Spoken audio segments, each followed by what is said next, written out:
मला काही ट्रॅव्हल्सचं तिकीट ह्यावेळेस भेटलं नसल्यामुळे ना आम्ही ट्रेनचं तिकीट काढलं होतं आणि फायनली आम्ही इथं हरंगुळ स्टेशनला येऊन थांबलो होतो लातूरमधल्या. आणि लगन सराई असल्यामुळे ना आता इतके तिकीट वाढलेच ना, ट्रॅव्हल्सला सुद्धा 1,500 आणि 2,000 रुपये तिकीट झाल्यामुळे ना आम्ही म्हटलं आता ह्यावेळेस ट्रेनने जावं. आणि ट्रेनचा प्रवास आम्हाला परवडत नाही, कारण लातूरला येऊन इकडे येण्यापेक्षा आहे ना डायरेक्ट ट्रॅव्हल्सने आम्ही आमच्या गावापर्यंत जात असतो, म्हणून आम्ही ट्रेनने काही येत नाही. आम्ही पुण्याला जाताना काही दोघंच नव्हतो, आमच्यासोबत अजून 2 जण होती, त्याच्यामुळे आम्ही ट्रेननं आलो होतो. नाही तर आम्ही एकटं तर कधीच ट्रेननं येत नाही. आणि यांच्या आत्याच्या मुलांनी तिकीट बुक केलं होतं कालच.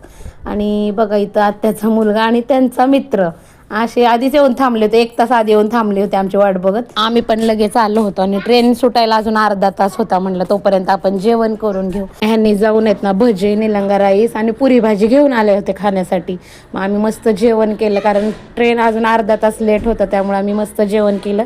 आणि बाकीचे पण पॅसेंजर यायचे होते, म्हणलं तोपर्यंत आधी आपण जेवण केलेलं बरं. आणि आमच्या इकडे भेटणारा स्पेशल म्हणजे निलंगा राईस खूप भारी असतो बरं का. आम्ही गावाकडे प्रत्येक माणूस आला ना निलंगा राईस खाल्ल्याशिवाय जात नाही. तुम्ही पण कधी निलंगा लातूर साईडला आले तर निलंगा राईस नक्की ट्राय करा. आणि असं खूप दिवसात ना आम्ही ना ट्रेननी परत प्रवास करत होतो.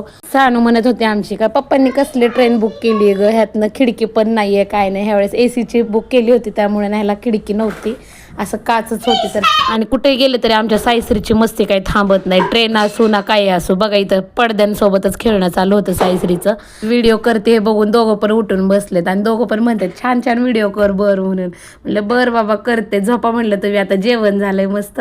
कुठेही असू द्या, आम्ही बाहेर असू घरात असू कुठेही असू, माझी साईश्रीची मस्ती चालूच असते. मला पण सवय लागली आता साईश्री सोबत रोज खेळायची, म्हणून आम्ही दोघी मस्त मजा करत असतो रोज.